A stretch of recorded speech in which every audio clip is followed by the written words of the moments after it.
This is a place where many of us remember Thomas Berry gave summer symposiums many years ago.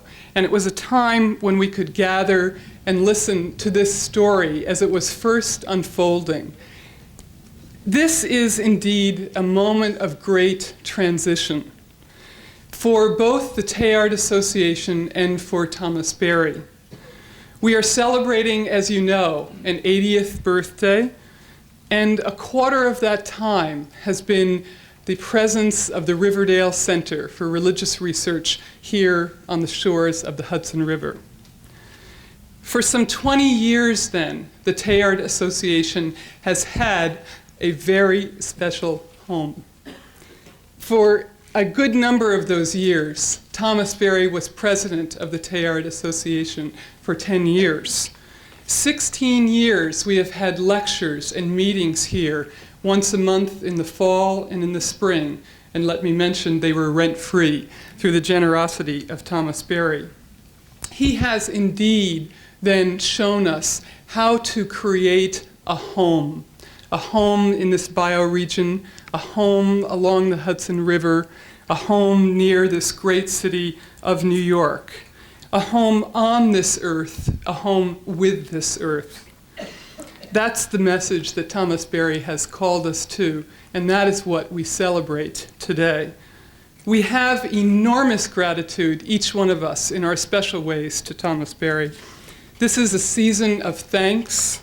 It is an advent of anticipation, and it is, of course, a time of birth. So in this moment of transition, we would like to sing out our gratitude to many others who've helped this association this past 20 years. Certainly Winifred McCulloch, with her wonderful work in the perspectives year after year. Fanny DeBarry, with so many contributions. Today again, the flowers on the table that she and Gretchen and Imogene helped to place so lovingly. Jim and Jane Ann McPartland, with their work in the membership and our annual meeting, for which we are deeply grateful. Ewart Cousins, our past president and colleague of Thomas's at Fordham University. Donald Gray, our past vice president. And Harry Buck and his work on the publications for many years. Arthur Fable and his editing of the Teilhard Studies, now carried on by Donald St. John. And Ken Dupee for his secretarial help over and over again with our annual meeting. This year, our annual meeting will again take place at Union Theological Seminary down at Columbia University's Thought, and the topic will be Teilhard and the Universe Story. That will be Saturday, April 22nd. It's a week after Easter. There's a luncheon at 12 o'clock, and the talk will be at 2 at Union Theological Seminary. Saturday, April 22nd.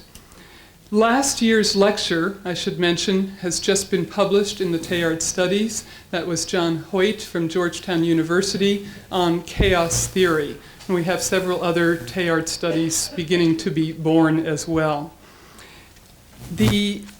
Just another few points about the Teilhard Association. Anyone who's interested in membership, there are materials over on the table there, or in signing up for our mailing list, please feel free to do that. Now, a few notes of logistics for the human being whom we are celebrating today.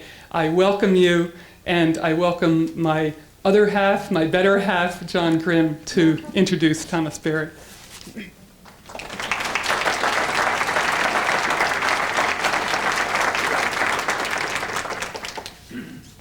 When Navajo people speak of travelers, they say that travelers are holy. People on a journey are in holy state. We all travel, and at times of transition in seasons such as this, the acute angle, the acute perspective we have on that journey brings me to introduce a speaker whom we all know and who will not be introduced with formal data in his background, but rather to suggest 3 ways of hearing the sound of his remarks.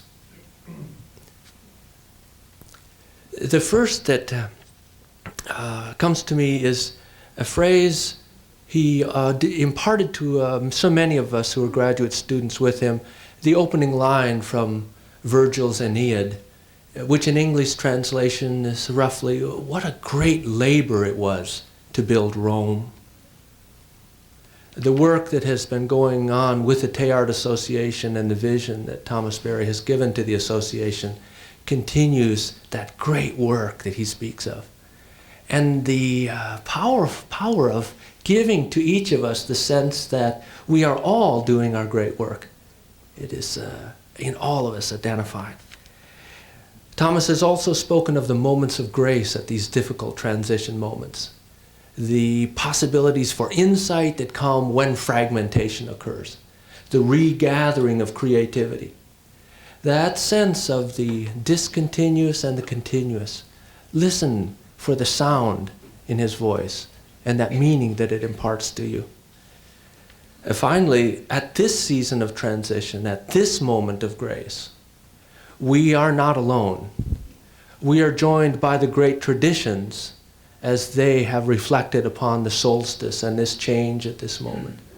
Whether we are celebrating with the lighting of candles, the endurance against an overwhelming oppressive foe, or whether we hear the cry of a child in a manger, or the birth of a babe from the side of his mother, or the welcoming of friends from afar who share that vision.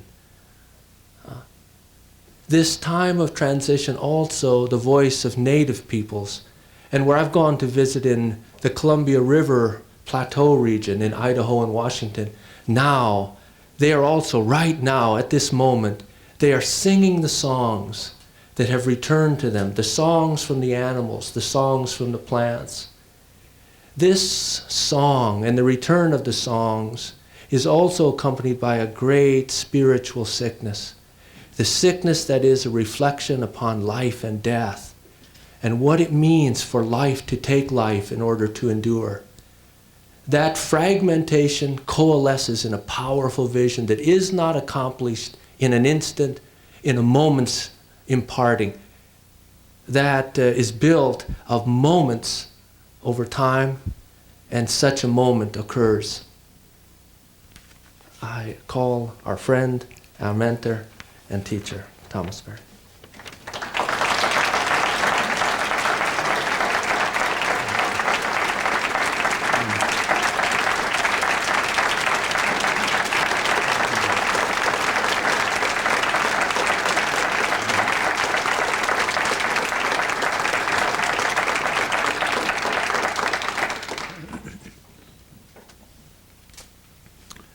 It's a touching moment. A moment of a poignant moment, a person might say. Together with you all here in this area, in a sense, for the last time that we would meet in such a large assembly of those of us that have been associated with each other over these many years. I came across something not long ago. It was a story of an Indian whose name was Reuben Snake, a rather large person. He did so much for his tribe. I'm not sure exactly which tribe it was, but he was talking with someone and they were venturing on something of monumental import. And the other person was reflecting on it and he says, "Dear, this is something awesome to try to do, and here's you and me, and we are nothing. And we must be very foolish to even think of such a thing." the old Indian, a gruff voice, said, "Yeah," he says, "but we'll find good companions on the way." And so, in my own life venture, I found good companions on the way. And from moment to moment, the number has gathered until it seems almost limitless, the number of good companions. There's also the great story of the Chinese. It's more a military story, but of the great Qing dynasty that Qin Shi Huangdi, who set in place the structures that a person might say of the Chinese empire that endured for so long. And it was a mighty regime, and they crushed all the opposition and took over China. And they were ruling with a very severe way, and there was a sergeant that was due to show up at a certain place, and he was delayed by the weather, and he and his little band knew that if they got there late, that they would be severely punished and probably executed. And so he decided to take on the issue and simply gather forces to do a revolution and take over the empire. And they had the historian, and China's very good with this. Historian tells a story about this little band of people with nothing, no armaments, they simply took up sticks. And they moved on through the countryside and gathered companions on the way. And in the end, it's just a magnificent telling of the story of how this situation was so fixed, so mighty, so strong, and this tiny little band, and how this tiny little band gathered the good companions and overthrew the empire, which was so powerful. These are wonderful stories. The moral of it was that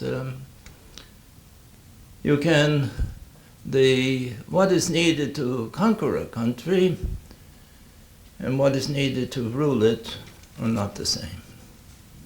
That you can do something with power, but you need something more than power to maintain a viable community. I think we are, to some extent, involved in something roughly of this nature. I was in Florida not long ago, well, I guess it's a year or so now, and I spoke one evening about the difficulties that we face with the devastation of the natural world. That there is so little attention given to the reconstitution of the North American continent to save its soils, which are being ruined so extensively, the forests are being destroyed, the pollution of the air, the toxic waste, the nuclear waste that we still don't know how to store. I went on with that, and then I was talking about the great work. Every generation has a great work, we might say. And we in our times have a great work. Each of us has our individual work, but there's also the great work. And I describe this sometimes in terms of the building of the medieval period, It was a great work after the decline of Rome in the Dark Ages to have a renewal of life, to reconstitute a viable civilization, to establish a Christian world. It was a great and an arduous work that needed to be undertaken. There was the sense of order to be established, the universities that were needed, the building of the cathedrals and so forth. It was a great work. And it was carried out over the centuries in a rather remarkable way. And I sometimes tell the story of the three men carrying stones. And the first was asked, what are you doing? And he said, I'm carrying stones. The second was asked, what are you doing? And he said, I'm supporting my family. And the third was asked, what are you doing? And he said, I'm building a cathedral. It was very important. We all carry stones. We all support families. But beyond all that is building the cathedral. The building of a meaningful structure to symbolize how our lives are truly fulfilled in some depth, in some divine participation. And that was the great work of the medieval period. We too have a great work. And the great work is moving the whole planet. This is not simply, as in the Middle Ages, the movement out of a declined and remnants of a former empire into a medieval period. This was not like the transition from, say, the medieval period to the Renaissance or to the Enlightenment period or to any historical period. It's not even like the movement from the Paleolithic into the Neolithic. What we are faced with is a transformation of the planet itself, because the planet in its chemistry is being upset in such a way that the life forms are no longer viable, and how to renew the planet when it's saturated with chemical waste at such an order of magnitude is an extremely arduous task. In fact, just the chemical waste, and I don't want to describe the challenge, we all know the challenge, but just to give an example, in the 1940s there was 500,000 tons of industrial chemicals made in this country. Now we are making 200 million tons each year, from 500,000 to 200 million tons of industrial chemicals every year. Chemicals that the planet Earth cannot deal with and so forth. And so we are terminating the Cenozoic period. The last 65 million years, as the biologists tell us, nothing of this order of magnitude has happened. The extinctions that are taking place have not been equal in 65 million years. And so we are at a terminal period, not simply a terminal period of a civilizational structure, but a terminal period in the whole geobiological systems of the planet Earth.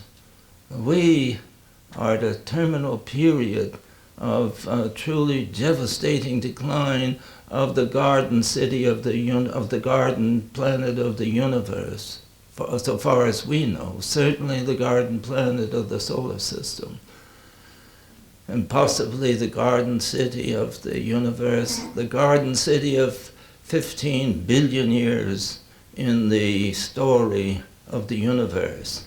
We are guardians of a planet that is undergoing such severe assault. And we are called upon to do a great work, and to renew the planet, to resist the further devastation of the planet, but to bring forth a new luxuriance on the planet Earth, to move from a terminal Cenozoic phase, which is the name for the past 65 million years of Earth history, to move the planet Earth on into an Ecozoic era, a period when humans would be present to the Earth in a mutually enhancing way, and that is our great work. It's a great work to which we are called. It's a great work beyond that of any society, of any age, that has been known on the planet. And that is the call that we have been dedicated to over these years. And when I say that good companions have come together, what I have in mind is the fact that here in this area, here at the Research Center in Riverdale, here where the American Teilhard Society has been meeting for these last many years, here is where this has been identified perhaps with a clarity that a few other places could equal anywhere on the planet.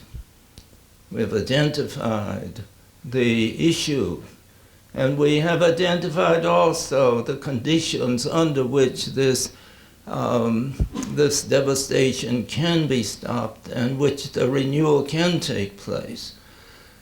And this depends on something very, very simple. What is the cause of the difficulty in the first place? The cause of the difficulty in the first place has to do with the discontinuity between the human and the non-human, and the assumption of the human that they have rights to exploit the non-human. It's that simple. It's a problem of continuity and discontinuity. We have rejected the continuity in the four big establishments that control human life. We have, which are the political establishment, the economic establishment, the university establishment, or the intellectual establishment, and the political establishment. The political, the economic, the economic, the religious, the intellectual four. The university, the church, the state, and the corporation. All four of these are functioning on the basis of the discontinuity between the human and the non-human, and the exploitation of the non-human by the human. What is needed to establish the continuity and the unity of the whole universal order of things. St. Thomas says, as regards the universe, he says, why are there so many different things in the universe? He says, and he posits first of all, difference, which is the perfection of the universe. The primary direction of the universe is toward differentiation. No two things are ever alike, no two snowflakes. Even in time, no two moments are the same. As when you leave this room, you will be different from where you entered this room. We are different. Things are different. Life moves differently. Now but he also says, why are there so many different things? And he says, because the divine could not image itself forth in any one being, it created a great diversity of things, so that the perfection lacking to one would be supplied by the others, and the whole universe together would participate in and manifest the divine more than any single being whatsoever. It was that great continuity, and St. Thomas further goes into the question of that things cannot be envisaged simply in their isolated selves, because nothing is itself without everything else. And that is why in the total story of the universe, it has taken 14 billion years to have us here. For each of us to be who we are is 14 billion years of Earth history, of universe history rather, 4 billion years of Earth history.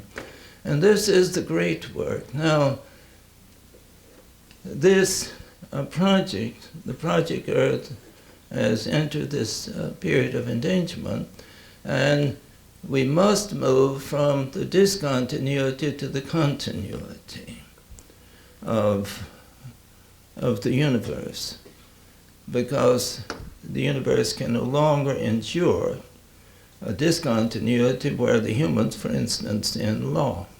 The difficulty politically is that our Constitution is politically the ultimate term of reference in judging how things are to function in the society to which we belong. But in the Constitution based on participatory government, individual rights and private property, it's participatory government by humans and for humans. There are no rights for the non-human. And so for the individual rights and the ownership of property, it's always the human served at the expense of the non-human. To move now from a world governed by discontinuity to the world of continuity requires several things. First of all, it requires an understanding that the universe is a communion of subjects, not a collection of objects. Just think of that. A communion of subjects, not a collection of objects. And we have this from our first awakening to the universe. We have it to this day, an awareness that a tree is not an object to be exploited. Your first impress when you see a flower or see a tree or see a sunset or see the ocean or see anything in the natural world, your first impress is a communion experience. How wonderful this is. How wonderful a reality. And to live in a universe where there are flowers, where there are sunsets, where there's a sun in the heavens, where there is so many wonderful creatures of earth, where there's a song of the birds and the butterflies and the cicada in the evening, where there's all this. Obviously, it's not a collection of objects to be used. Obviously, it's a world to be venerated. It's a world to be communed with, to be present, to be delighted in, and together to have a certain experience that might be called ecstatic experience. That's the first thing. And to keep that in mind, if you kept that in mind, how could we devastate the forest? How could we take the wetlands away from the migratory birds? We would recognize the rights of the salmon to their spawning ground, the rights of birds to their migratory paths, the rights of the rivers to flow and not be destroyed by being needlessly dammed and so forth. We will not pollute the oceans. We would not absorb the vast shoals of fish out of the seas in this way. We would be sensitive, and we would see that if that is damaged, our souls are destroyed. Because this is not simply to lose these things, it's not simply an economic loss, it's a soul loss. We lose everything worth living for. We lose the divine, we lose our better selves, we lose our music, our poetry, our whole capacity to be present to ourselves or to each other. We lose any possibility of fulfillment. And when the children in our cities are no longer able to see the stars because of the light pollution in our cities, it's not just pollution of some kind, it's a soul loss. That the children it will affect them forever. And so with their loss of other things. I don't want to just talk too long on the dark side of things, but simply to bring to bear the fact that we do have this rapport, which is primary. The second thing in healing of the situation and to establish the continuity is to always be conscious that the human is a subsystem of the earth system. The human is a subsystem of the earth system in all four areas. In the economics, so obviously, you cannot have a rising gross human product with a declining gross earth product. And the first law of economics has to be to preserve the integrity of the economic integrity of the planet. The first law of medicine has to be to preserve the health of the planet. You cannot have well humans on a sick planet. A 5-year-old child would know that. You cannot have a healthy human economy without a healthy earth economy, and so for everything else. And so the need of education, our first educators, is the universe about us. Read Maria Montessori, particularly the instruction she gave in educating 6-year-olds, and pointing out very clearly in her book, To Educate the Human Potential, the role that the universe plays in the shaping and formation and the development of children, of 6-year-olds. And you see quite clearly the education that's necessary in the sense of the universe. So that's the second thing in carrying out the great work. The third thing is to, and this is a difficult one, I think, is that the planet Earth will never again function in the future the way it's functioned in the past. And that is the burden of educators at the present time, is to educate not for the declining Cenozoic, but for the emerging Ecozoic, the period when humans would be present to the planet in a mutually enhancing way. Because in the future, there's more to think about, because we have intruded so profoundly into the functioning of the planet that whereas the planet developed in all its gorgeous qualities and all its splendor and its radiance, completely apart from humans because we didn't exist. So that what we see so beautiful, the river here, the Palisades, the trees, and all of this, we didn't exist when all this came into being. Now, but in this beauty, in the future, we have so intruded on the functioning of the soil. We've changed the soil, we've even changed the chemistry of the planet, we have changed the conditions of life in such a profound way that almost nothing is going to happen that we will not be involved in. When I was born, there were less than 2 billion people on the planet. Young people now will see 8 to 10 billion. And the luxuries that I enjoy, that we enjoy, they will not enjoy for very long because the petroleum-based way of life, industrial way of life that we are living, our food is petroleum, our transportation petroleum, our clothing is petroleum, our transportation is petroleum, just about, and our utensils are so extensively, but it'll be all gone. You have this immense population to take care of, but without this basic resource that will never exist again. And we have to prepare the next generation for that. But we have to prepare them, first of all, in their minds.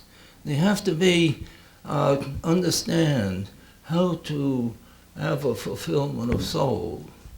Not simply how to mechanize things, but that's the difficulty we have tried to exploit without inner development of soul. So that's the third thing. And things like the ozone layer. My generation didn't have to worry about the ozone layer. All future generations will have to worry about the ozone layer and take care that it keeps its capacity to fulfill its role as regards the dynamics of the planet Earth and of the life systems of the planet Earth. So there are these things that I would suggest in restoring a sense of the continuity. We cannot do anything without everything else. And the planet Earth lives or dies together. It's not simply that humans prosper or decline together, but the planet Earth prospers or declines in a unity. You cannot have an illness of one part without that being reflected on another. We are that intimate with each other and with everything on the planet. And our history is so woven into this process that we cannot tell the story of any of us. To tell the story of anything in the universe, you have to tell the story of the universe. Because the universe, in its every deed, is contained in our own bodies, in the structure of our own being. And that is, in a sense, a greater self. When I ask why scientists are so driven to understand the universe, understand the planet, why take Steven Weinberg, who wrote such a marvelous account of the first 3 minutes of the universe, and he told this wonderful story of how things came to be. And our modern story of the universe is that exciting. It can be considered in many ways greater than any creation story ever to be thought of by humans. Our story is a great and wonderful story. But at the end of his book, Steven Weinberg says, the more you know about the universe, the more pointless it seems. You have to wonder why he was so dull of mind that he didn't respond to that. Coming back to the great work and the reconstitution of the continuity between the human and the non-human, and the salvation of the human through the non-human, and the non-human, of course, now depending so profoundly on the human. It's a great issue, and it is a great work. And as I mentioned before, here is where at least we hope that some light has been shed over these past years. The research network, as anticipated years, has tried to shed a little light on this and to inspire certain outcomes. And it has in certain sense created over the planet. The influence is widespread already, and it will not be stopped.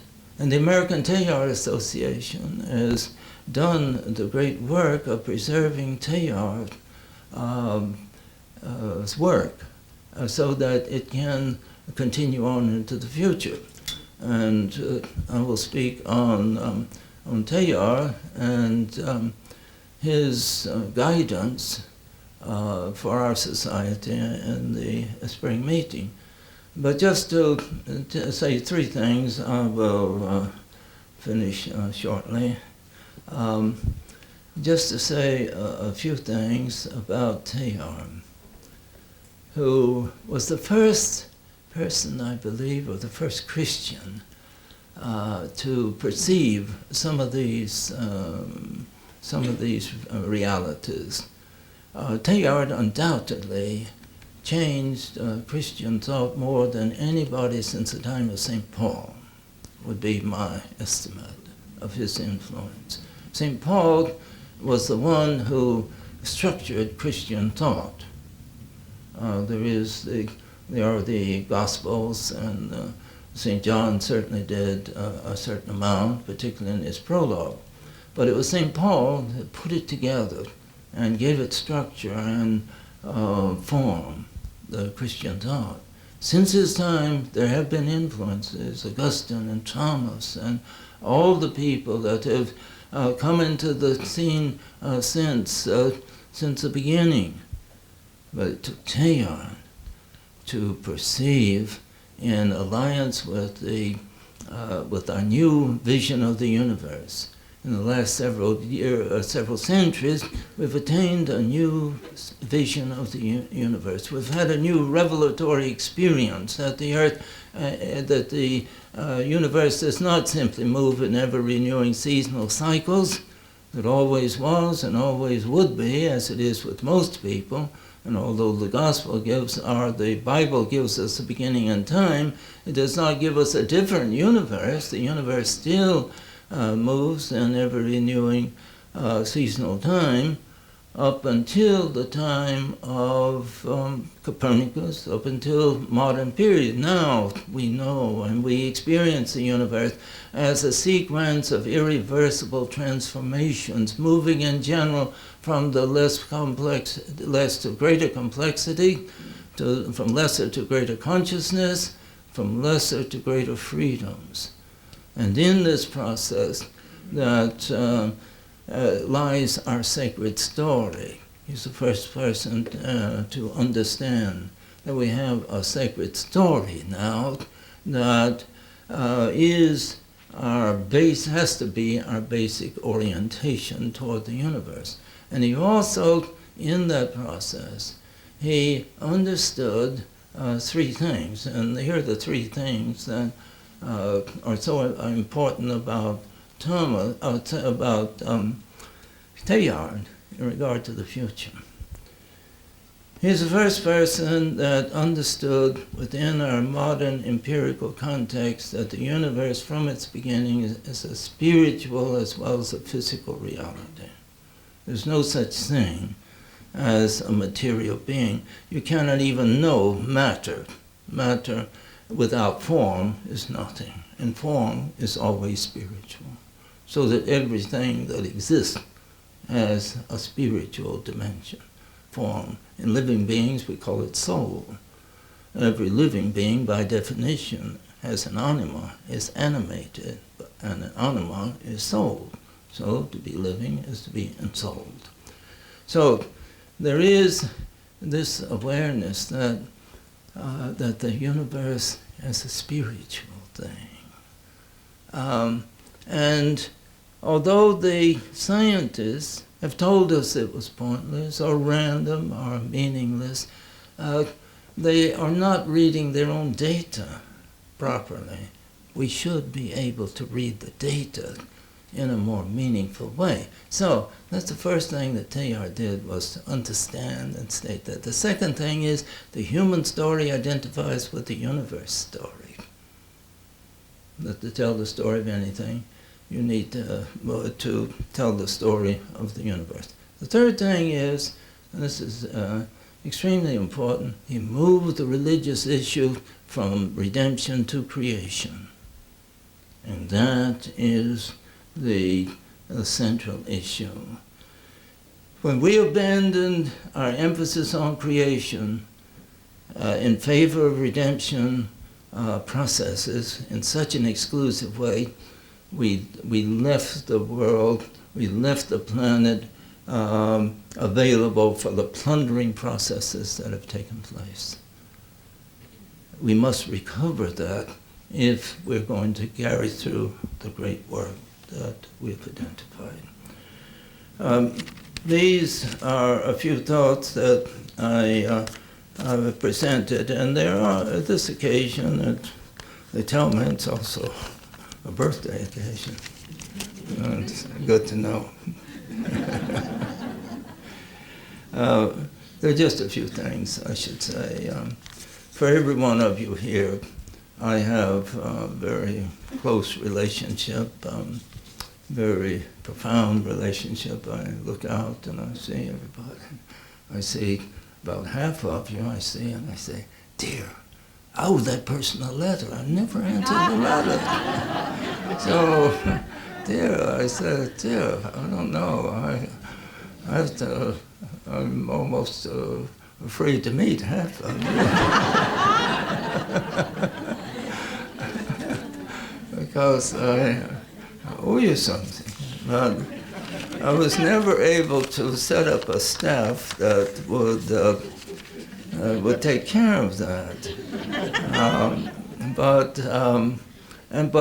beyond that, I also was concerned that when I write myself, and that I write a personal letter. And of course, they're a very limited, that brings in a very limited amount of correspondence that I can carry out. There are, and to thank every one of you,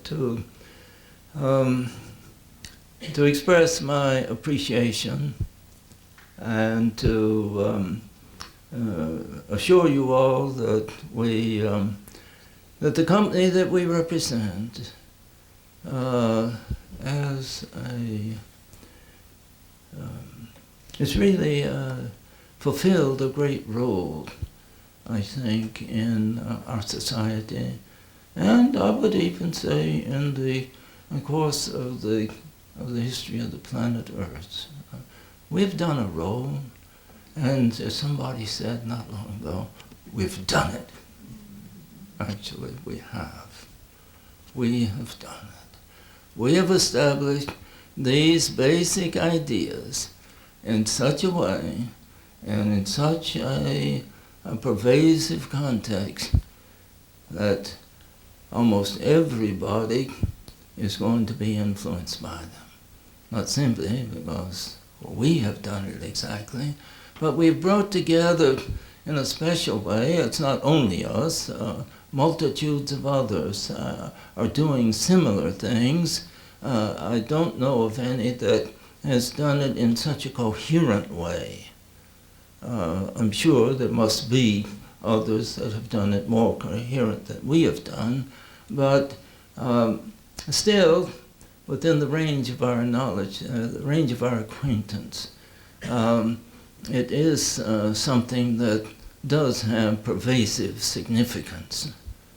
And we can feel that what we have done is something. I never answered really, though, let me just go back just a little, to why are the scientists concerned to study the universe if they find it so pointless? And that is where my answer to that is that we have many selves. We have a personal self, we have a family self, we have a community self, we have a nation self, and we recognize the people that achieve and dedicate themselves to their greater self are the ones that we honor. For, say, George Washington, we don't honor him simply because he was simply in himself a good person or a competent person or a person to be admired. We honor him because he had a strong nation self. He activated his sense of nation and thereby assisted in bringing the United States as we know it into being. But the scientist, now the scientist is drawn so powerfully into the universe self. Scientist is incomplete. We are incomplete, and it's why I think that we tend to be so empty at times, is that we don't participate in our greater self. And the achievement of what I call the great work is at the same time the achievement of our greater self. It's our greater self, as well as the greater movement of the planet, because these are, in a sense, interchangeable terms, if we understand it aright. But coming back to this, just a few things I would like to express in special gratitude. Of course, family. I've expressed a gratefulness for being born into a remarkable family of brothers and sisters. Father and mother were remarkable parents, and particularly, I think, in letting us be ourselves. At least I know for myself, this was something I appreciated most. In a certain sense, not questioning. It was a great faith, and my father was someone who, influenced by his own personality. He didn't have to do a lot of things or to impress things on us. He simply did it. He was a rather quiet person. And someone asked one of my brothers, I guess my mother asked one of my brothers, she was saying, well, all these people getting into trouble and drugs and this and that, how come you all didn't get into more trouble? And this brother of mine said, well, first of all, Mama, you don't know how much trouble we did get into. And then he said, the other thing he says, but you know, Pop, all he had to do is lift his eyes up over the newspaper and we all straighten up. But as regards the family and brothers and sisters, it's amazing. It was a large family of 8 boys, 5 girls. How the girls endured us, I don't know. But they recognize now that the oppression they had in the family, because we had a long table, had a bench against the wall, and another bench on the other side. And so the boys sat on the inside and the girls sat on the outside so they could serve the rest of us.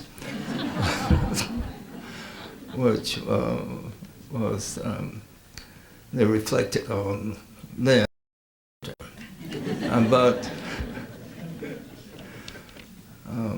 they've graciously forgiven us, though. As regards my time here, there are just a lot of people. First person, of course, I owe so much to the religious community that I am a member of.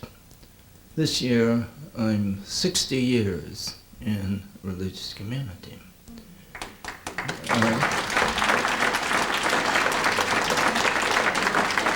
Yeah, that's a little time.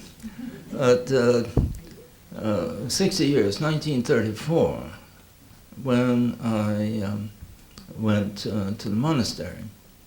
And it's something of a miracle that I survived, or that they survived me, or I survived them.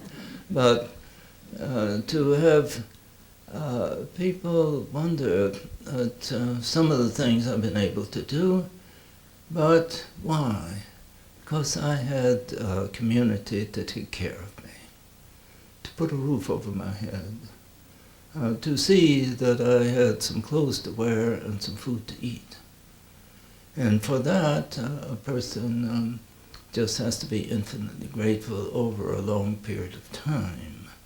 I had time to study, I had time to read, a time to think, a time to meditate, a time to do things that otherwise I could not do. I could never have done anything that I did. And then to send me to the university to study, to do advanced research, to acquire a certain amount of knowledge. I could do it not simply, I couldn't have done it unless there was that basis of support. And that's one of the great things about religious communities. It's a community effort that supports individuals who to do specific work. Then there are some, and those that have lived with me in the house that we have have been wonderful in their support of the work that has been done there. Particularly, though, there's somebody that deserves mention is the person who has, in a certain sense, seen that I didn't starve and that I survived, was Brother Conrad.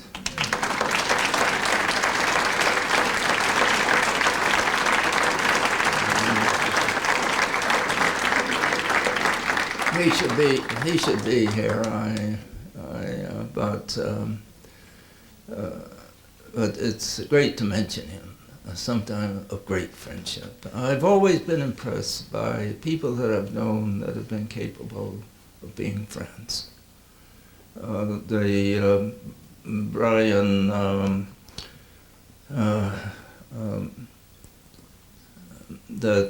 Brian Swim, that I wrote the book with, he went to college, and there was a friend of his who later became Bruce Bhakti, that became a professional baseball player.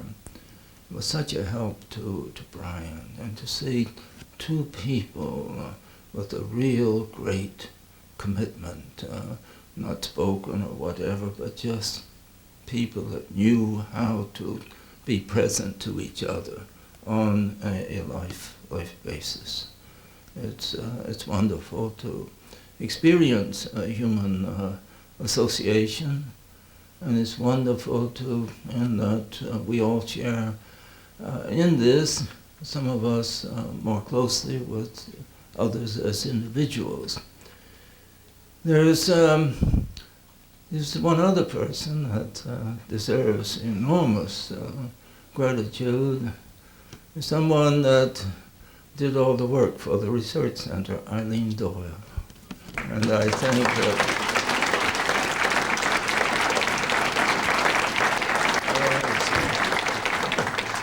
Eileen Doyle is here, I believe.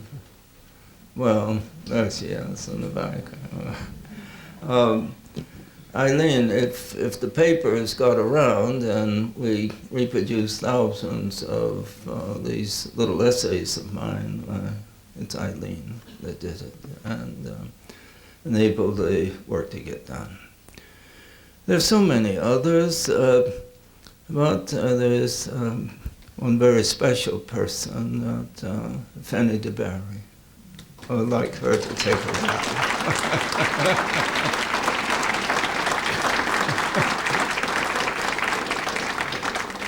Fanny DeBerry is one of the great inspirations of many people in our time.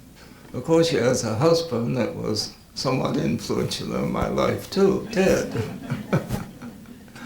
who was an enormous help in enabling me to get into an academic career.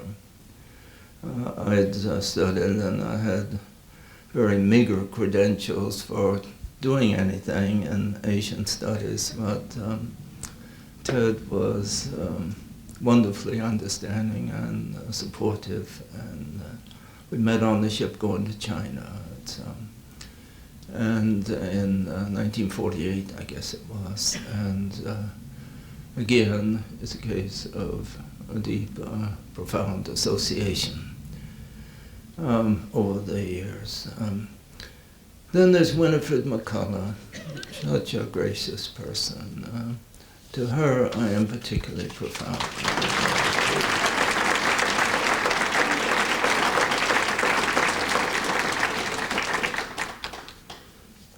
So many others. There's people that I lived with in what I call the golden years of the golden year of my life, where John Grimm and Brian Brown and Valerio Ortolani. We all lived together. Those days I had graduate students that lived in the research center, and we had such great moments together that year, reading our poetry to each other in the evening on the porch and telling our stories and so forth. These are wonderful people, and of course,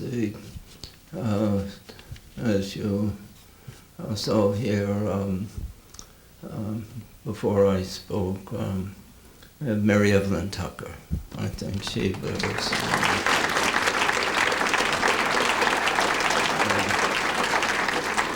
Mary Evelyn is a lovely, dedicated person who is tireless in helping others, and undoubtedly is one of the great women personalities of our time.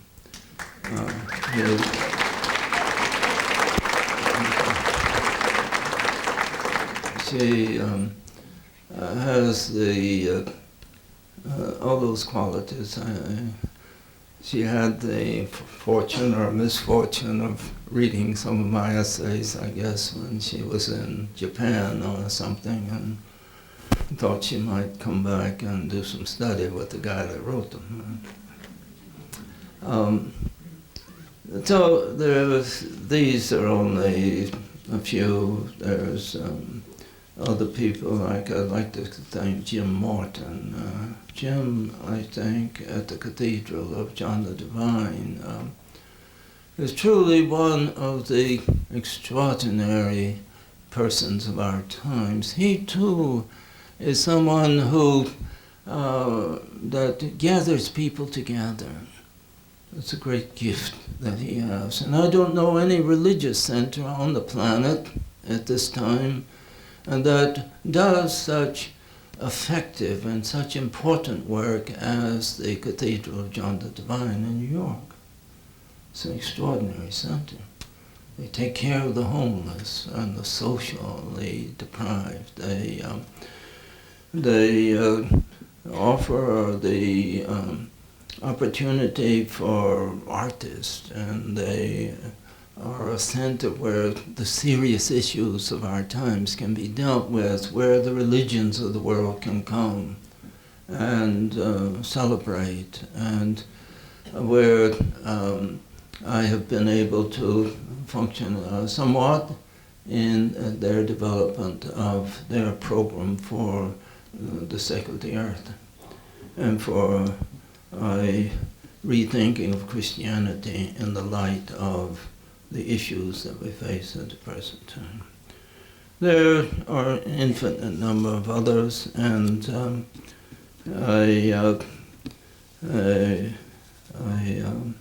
would never end if I mentioned them all.